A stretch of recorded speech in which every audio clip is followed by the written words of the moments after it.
تقریر کرتا ہوں اور ملکی حالات پر بھی بات کرتا ہوں، مگر کانوکیشنز میں میرا تعلق آپ کی پرسنالٹی کے ساتھ کن چیزوں کو آپ نے پکڑ کر رکھنا ہے، ان کے اندر حضرت موسیٰ کی دعا سب سے اہم ہے۔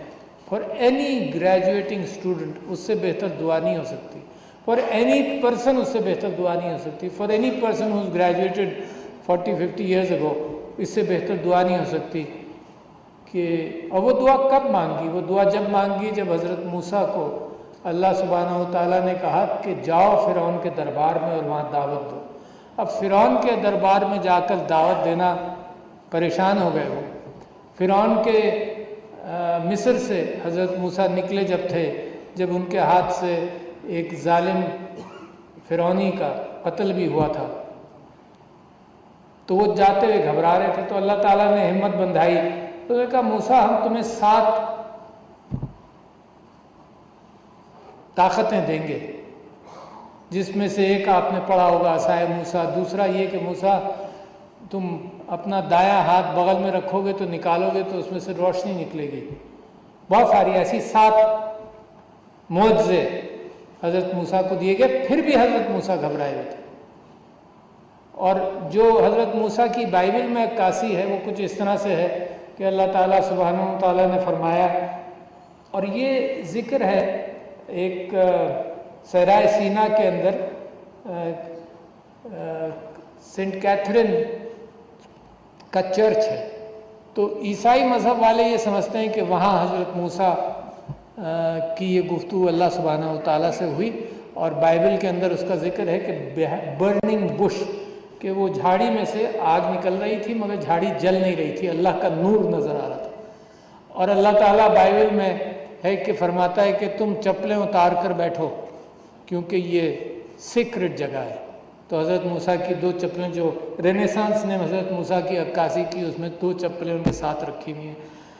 تو اس کے جب حضرت موسیٰ اللہ تعالیٰ سے فرماتے ہیں رب اشرح لی صدری، اے میرے رب میرا سینہ کھول دے۔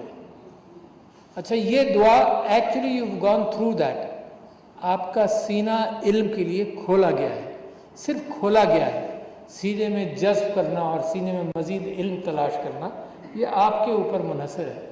تو یہ ہمیشہ کی دعا ہے، اے اللہ میرا علم کے لیے سینہ کھول دے۔ یہ جو ہم عمر کے ساتھ ساتھ اس میں غرور کرنے لگتے ہیں کہ ہمیں بہت کچھ معلوم ہے، اللہ کی کائنات میں آپ کو کچھ نہیں پتہ، کچھ نہیں پتہ، اتنی بڑی کائنات، لاکھوں علوم ہیں، کچھ نہیں آپ کو پتہ، مگر ایک غرور ہوتا ہے۔ تو یا اللہ میرا سینہ کھول دے، رب اشرح لی صدری ویسر لی امری، اور بچوں آپ کے لیے پھر کہ میرے لیے کام آسان کر دے۔ اس سے بہتر دعا کیا ہو سکتی ہے زندگی میں کہ اللہ میرے لیے کام آسان کر دے۔ میں خود مستقل روزانہ کاموں کی جستجو میں چلتا ہوں، میرے اوپر تو بڑی ذمہ داریاں ہیں، اللہ مجھے معاف کرے، اللہ سے میں درگزر کی درخواست کرتا رہتا ہوں، مگر آپ کے لیے بھی اے اللہ میرے کام آسان کر دے۔ وَاحْلُلْ عُقْدَةً مِّن لِّسَانِی، بائبل میں ہے کہ حضرت ہارون کی زبان میں تھوڑی سی لکنت تھی، قرآن کے اندر جو صحیح ہے وہ یہ کہ حضرت موسیٰ کی زبان میں تھوڑی سی لکنت تھی، تو حضرت موسیٰ اللہ تعالیٰ سے کہتے ہیں اللہ تعالیٰ میری زبان میں فراوانی پیدا کر دے، لوگوں کو جو میں کہنا چاہتا ہوں وہ سمجھ سکیں۔ وَاحْلُلْ مِن لِّسَانِی وَاحْلُلْ عُقْدَةً مِّن لِّسَانِی، اور پھر آخری چوتھا حصہ اس کا ہے یفقہوا قولی، کہ جو میں کہوں وہ لوگوں کی سمجھ میں آ جائے۔ اس سے بہتر یہ جو 2 آخری چیزیں، اس سے بہتر کمیونیکیشن سکل کوئی اور ہو نہیں سکتی۔ اللہ میرا سینہ کھول، میرے کام آسان کر، میری زبان کھول دے کہ میں لوگوں سے گفتگو آسانی سے کر سکوں اور لوگ میری بات سمجھ جائیں۔ تو بچوں اس دعا کو ضرور پکڑ لینا، کیونکہ اللہ تعالیٰ علم کا ذکر قرآن میں ہے، کم ہے، 2-3 جگہوں پر ہے۔ رب زدنی علما، میرے نبی صلی اللہ علیہ وسلم جب فرشتہ وحی لاتا تھا تو یاد کرتے تھے، یاد کرنے کی کوشش کرتے تھے تیزی تیزی سے کہ میں بھول نہ جاؤں کہ یہ وحی آئی ہے۔ تو اللہ تعالیٰ نے فرمایا تمہیں یاد کرانا میرا کام، تم صرف دعا کرو کہ اللہ مجھے علم دے۔ اقرا باسم ربک الذی خلق والی صورت کے اندر بھی اللہ تعالیٰ علم کے لیے کہتا ہے۔ اس کے علاوہ بچوں قرآن جو ہے وہ کس چیز سے بھرا ہوا ہے. It is surprising for me and this thing. آدمی زندگی بھر قرآن پڑھتا رہتا ہے مگر مختلف ادوار میں، مختلف مشکلات میں، مختلف مصیبتوں کے اندر اور زندگی کے سٹیجز کے اندر مختلف چیزیں سمجھ آتی ہیں. تو پچھلے دنوں مجھے یہ خیال ہوا کہ انسانوں کے اندر اتنی نفرت کیسے بڑھ جاتی ہے. تو میں نے اس کے اوپر پڑھا بھی، پھر قرآن کا جب مطالعہ کیا تو پتہ یہ چلا کہ دو چیزیں ہم تو چھوڑیں، مجھ سے بڑے بڑے عالم، میں تو عالم نہیں ہوں، عالم موجود ہیں جو پہچانتے ہوں گے، میں نے نہیں پہچانا تھا. میں نے دو چیزیں پہچانی. ایک تو یہ پہچانا کہ قرآن پورا مجموعہ ہے انسانی واقعات کا اور تعلقات کا، پورا مجموعہ ہے. علم کا میں نے آپ سے ذکر کیا 2-4 جگہوں پر ہے. آپ کو یہ معلوم ہے کہ عبادات کے اعتبار سے ہے ذکر، مگر حدیثوں میں زیادہ ہے کہ نماز کیسے پڑھو. تو پھر کس بات کا ذکر ہے؟ انسانی تعلقات کا ذکر ہے کہ اس نے یہ کیا، اس کے ساتھ یہ ہوا، اس نے یہ کیا، اس کے ساتھ یہ ہوا. قوموں کی تاریخ ہے، کس قوم نے کیا کام کیا، اس اعتبار سے وہ تاریخ ہے. اور دوسری چیز جو بڑی اہم ہے، جو میں آپ کو بچوں، آپ کو خاص طور پر، کیونکہ میں خود سیکھ رہا ہوں، آپ کو خاص طور پر کہ I want you to have a head start in how you relate to people. And what is the head start? مجھے خیال ہوا کہ جب میں نماز پڑھتا ہوں تو شروع سے لے کر آخر تک میرا طریقہ کیا ہے. It's very simple to understand. میں اللہ کی تعریف کرتا ہوں، قلابیں ملاتا ہوں، واہ واہ سبحان اللہ، آپ ہی ہیں، سب کچھ آپ کرتے ہیں، ساری تعریفیں شروع کرتا ہوں. اس کے بعد چھوٹی سی اپنی درخواست دیتا ہوں، اہدنا الصراط المستقیم مثال کے طور پر. پھر تعریفیں کرتا ہوں، پھر تھوڑی سی کہیں سے دعائیہ کوئی میں اللہ سے مانگ لیتا ہوں، پھر تعریفیں کرتا ہوں. ساری نماز کو اگر آپ معنوں سے پڑھ لیں تو تعریفیں اور ذرا سی درخواستیں موجود ہیں. اچھا، یہاں انسان اگر کسی کی تعریف کرے تو خوش آمدی کہلائے گا، کیونکہ اس کی نیت خوش آمد کرنے کی ہو سکتی ہے. مگر قرآن تو مجھے سکھاتا یہی ہے کہ ہر بڑے سے جہاں تم بات کرنے جاؤ، جہاں اس کے دل پر اثر کرنے جاؤ تو اس کی صحیح تعریف کرو. خوش آمدی تعریف میں تو غلط تعریف بھی ہوتی ہے نا. اس کی صحیح تعریف کرو اور اپنا مدعا بیان کرو. یہ خوش آمدی کیفیت نہیں ہے، یہ ایک طریقہ ہے گفتار کا، یہ ایک طریقہ ہے کمیونیکیشن کا. میں اس میں واقعات کا بھی ذکر کر سکتا ہوں، مگر آپ کا وقت بھی بہت قیمتی ہے تو لہٰذا اس کو چھوڑ دوں گا. مگر دوسری بات کیا ہے؟ اچھا، دوسری بات یہ ہے کہ اسی نماز کے اندر اور قرآن کے اندر اللہ کا شکر ادا کرتے ہیں بار بار ہر نیکی پر. میں اللہ کا شکر ادا کرتا ہوں. آج میرا دن اچھا گزر گیا، اللہ تیرا شکر ہے. سیفٹی کے ساتھ گزر گیا، اللہ تیرا شکر ہے. بیماری وَإِذَا مَرِضْتُ هُوَ يَشْفِينِ، جب میں، یہ بھی حضرت موسیٰ کی ہے شاید دعا، کہ جب دعا بھی ہے اور واقعاتی کیفیت ہے کہ جب میں بیمار ہوتا ہوں تو اللہ شفا دیتا ہے. تو یہ بھی میں اس کا شکریہ ادا کرتا ہوں. آپ یہ بتائیے آپ کتنوں کا شکریہ ادا کرتے ہیں؟ یہ ہے انسانی تعلقات. مستقل شکریہ ادا کیجیے، اپنے ماں باپ کا کریے. آپ کو یاد آئے کہ میرے اوپر کوئی احسان ہوا، آپ شکریہ ادا کریے. ہم اپنی انا کی وجہ سے محسوس کرتے ہیں کہ ہم کیوں شکریہ ادا کریں. میری زندگی میں اگر یاد کرنا چاہوں تو سینکڑوں لوگ ہوں گے who just I had a small interaction with them، مگر یہ کہ ان کی ایک بات کا میرے اوپر اثر ہوا یا ان کی وجہ سے مجھے کوئی خوشی ہوئی تو میں شکریہ ادا کروں. تو زندگی میں بچوں بے انتہا ضروری ہے کہ جس پیشے میں آپ جا رہے ہیں اتنا خوبصورت آپ نے حلف اٹھایا. اور میں وائس چانسلر صاحب سے میں یہ کہہ رہا تھا کہ اگر یہ حلف پر پورے اتر گئے تو آپ مکمل انسان بن گئے، مکمل انسان بن گئے اگر حلف پر پورے اتر گئے. تو لہذا ہمارے ہاں انسانوں کے اندر یہ بھی بڑی کیفیت ہے کہ جب بڑا عہدہ اور سنبھالنا ہوتا ہے تو حلف اٹھا دیتے ہیں، اس کے بعد دوسرے دن بھول جاتے ہیں، واپس انہی حرکتوں پر آ جاتے ہیں جن حرکتوں سے گزرتے آئے تھے. تو لہٰذا میں چاہتا ہوں کہ کیونکہ زندگی کے اس موڑ پر، جس راستے پر آپ نکل رہے ہیں، تو حلف کے الفاظ جو ہیں وہ اپنا لیجیے. بہت بڑے بڑے الفاظ ہیں، شاید سارے آپ پورے نہ کر سکیں کیونکہ آپ اور میں انسان ہیں، مگر یہ کہ ان کو پڑھتے رہیے تاکہ آپ اس کے قریب آئیں۔ اچھا، اب آپ کو اگر یہ غلط فہمی ہے کہ آپ کو علم مل گیا تو میں آپ کی وہ غلط فہمی دور کرنا چاہتا ہوں۔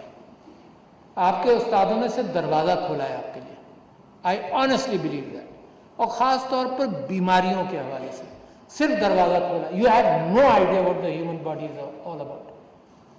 یہ انسان یہاں پر 10-15 ہزار سال میں پہنچا ہے، تو کوئی سٹیج 18ویں صدی کی، 19ویں صدی کی، 20ویں صدی کی کوئی سٹیج پر آپ یہ سمجھتے ہیں کہ میڈیسن اور بیماری اور اس کی تشخیص مکمل ہوئی؟ نہیں ہوئی۔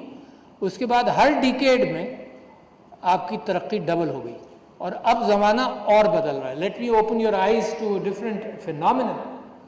میرا پوتا جو ہے وہ اب سیکنڈ ایئر ڈینٹل کالج میں ہے، تو وہ مجھ سے کہتا ہے کہ دادا اس وقت میں اگر اپنا ٹیلی فون نکالوں تو ہر سمٹم کے اعتبار سے میں تلاش کر سکتا ہوں کہ کیا پاسبلٹی اور ڈیزیزز ہیں، تو مجھے یاد کرنے کی کیا ضرورت ہے؟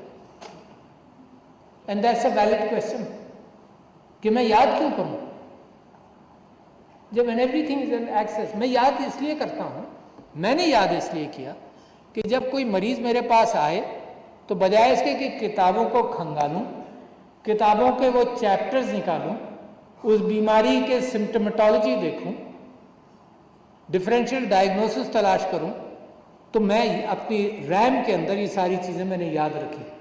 مگر میری ریم آج کل کے بچے بڑی آسانی سے سمجھیں گے کہ لوگوں کا کہنا ہے کہ آپ کی ریم جو ہے اور میموری سب ملا کر 5 GB سے زیادہ نہیں ہے، 5 GB سے زیادہ نہیں ہے، اس سے زیادہ تو آپ کے ٹیلی فون میں ہے۔ امیجن کریں، so what are you competing with? How will you have to think of a different world?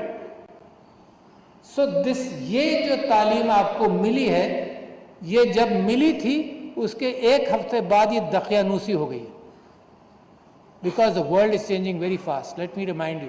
And if you want to read books, there are a number of books which I usually suggest کہ اس کو پڑھو، تمہیں تعجب ہوگا کہ medical science کتنی بڑھ رہی ہے، میڈیکل سائنس میں لانجیوٹی کتنی بڑھ رہی ہے، اور لانجیوٹی کے متعلق لوگ یہ کہتے ہیں کہ don't do anything bad and die in the next 10 years،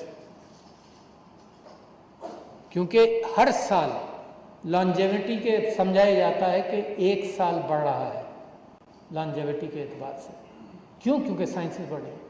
اچھا، ایک اور چیز آپ کو بتاؤں، کیونکہ جب آپ پڑھتے ہیں تو آپ نے حاصل کیا ہوگا کہ آپ کے یہاں ایفیکیسی آف ڈرگز کو جب میجر کرتے ہیں تو بہت سارا چینج پچھلے 100 سال میں یہ آیا کہ رینڈم کنٹرولڈ سٹڈیز ہوئی، اور بائزین اسٹیٹسٹکس، بائز واز اے پادری آف دا چرچ، جس نے کہا کہ یار یہ اینیکڈوٹل کہانی کہ جی میری دوا کا اثر بڑا اچھا ہے اور 4 مریض میں نے ٹھیک کر دیے اس دوا سے، تو that is not what science is all about. تو رینڈم کنٹرولڈ بلائنڈ اسٹڈیز سے آپ کا ریسرچ یہاں تک پہنچا جو دوائیوں میں کی جاتی ہے۔ اب یہ پاسبلٹی ہے with new a I and new things کہ ڈرگس کے حوالے سے، ریسرچ کے حوالے سے، ڈیٹا کے حوالے سے billions of bits of data. Let me give an idea, کیونکہ آپ میں سے کچھ لوگ کچھ اسٹیٹسٹکس پڑھ لی ہوں گی، یہ سمجھ گئے ہوں گے۔ جب میں نے اپنی پہلی ماسٹرز کیا مشیگن سے 75 میں، تو I had 5 variables statistically in my research. In 5 variables کو میں نے 6 مہینے کارڈز پر پنچ آؤٹ کیا، کمپیوٹر زمانے میں کارڈز پر چلتے تھے، 6 مہینے میں کارڈز پر پنچ آؤٹ کیا، اور وہ 5 ویریبلز ٹیسٹ ہوئے، اور میری ریسرچ کی ویلیڈیٹی اور انویلیڈیٹی سب ثابت ہوئی۔ 5 مہینے لگے، 6 مہینے لگے۔ آج کل کے زمانے میں یہ 5 ویریبلز کے ساتھ ہوا تھا، آج کل کے زمانے میں billions of variables are looked at. Chat G P T جو بڑا مشہور ہے، اب آپ لوگوں کے دماغ پر اب خبروں سے آنے لگا، I spoke on chat G P T and the pressure on استاد in college of physician surgeons about a year back, اور میں نے ان سے کہا کہ with chat G P T your way of evaluating students دنیا میں بدل جائے گا۔ اب آپ یہ اس کی تھیسس اور اس کا مقالہ اور یہ لکھ کر لاؤ، وہ لکھ کر لاؤ، nothing will happen, things are changing tremendously, اور دنیا کی سمجھ میں نہیں آ رہا کیا کرے۔ اٹلی میں چیٹ جی پی ٹی بین ہو گیا، نیو یارک کے اسکولوں میں بین ہو گیا۔ اچھا، یہ نالج کا جو انکروچمنٹ ہے اس کو آپ روک نہیں سکیں گے، تو لہٰذا اس وقت so what should be the human mind thinking about. آپ جو استادوں سے زیادہ ہے اور آپ بھی استاد بنیں گے کل, میری آپ سے درخواست یہ ہے کہ انالیٹیکل تھنکنگ آپ سکھائیں گے اپنے اسٹوڈنٹس کو. ایکسپوجر جو ڈیٹا آف جو نالج ہے وہ ہے آپ کی میڈیکل نالج, مگر analytical thinking. Knowledge is there in the cloud today, knowledge is there in the books today, immediately accessible to you as soon as you do something. اور ابھی بھی وہ زمانہ بھی آنے والا ہے, ابھی تو آپ ٹائپ کر کر ایکسیس کرتے ہیں. Time is coming, I predict 10 years, when your thoughts will be able to decipher and reach out for knowledge. Your thoughts, آپ سوچیں گے اور کسی display per what you thought and what you were searching for will be available. تو آپ کو میں صرف یہ کہنا چاہتا ہوں ایک بہت بڑا چینج آ رہی ہے. میں آپ سے ایک ایریا بتا دوں جس کے اندر I am very impress and I discuss this with Bill Gates when he was here, اور وہ یہ ہے کہ آپ کو معلوم ہے ہیومن جینوم کا, ڈاکٹرز ہیں لہٰذا میں یہ باتیں کر سکتا ہوں, یہ باتیں کہیں اور کر ہی نہیں سکتا. ہیومن جینوم کا ذکر کروں سیاسی میدان میں تو کسی سمجھ میں نہیں آئے گا. تو ہیومن جینوم کو تقریباً 10-12-13 سال لگے ایک D N A analysis for one human being. اچھا, and it took billions of dollars for that analysis to happen. Today اگر آپ جائیں مغرب میں, پاکستان میں بھی شروع ہو جائے گا, اس وقت $200 یا $100 کے اندر آپ کا ڈی این اے کا پورا پکچر نکل سکتی ہے. آپ امیجن کرو آپ کا D N A billions of bits of information ہے, SGTA کا ہے نا, آف دوز امائنو ایسڈس. اچھا, آپ تصور کیجئے کہ دنیا کے سب کے ڈی این اے کا analysis who billions of variables کے ساتھ, یہ پتہ چل جائے گا کہ آپ کو کس بیماری کا امکان ہے, کس چیز سے آپ دور رہیں, کیا آپ کی سوچ ہے. To the extent has started happening even today. Angelina Jolie had both her breasts removed because her DNA said that there is a susceptibility of development of carcinoma in her breast. Only her DNA said. تو آپ imagine کریں دنیا کس طرف جا رہی ہے. And you are the میں سمجھتا ہوں کہ ہینڈلرز آف انفارمیشن آپ زیادہ ہیں, اور لہٰذا اس وجہ سے استادوں کو, کالجز اور انسٹیٹیوشن کو اس میں تبدیلی کرنی پڑے گی. مگر آپ کو ایک اور چیز میں کہوں, ایک تو مجھے بڑی خوشی ہوئی کہ اتنی ساری لڑکیاں ایجوکیشن میں یہاں ہائر پروفیشن میں گئی ہیں.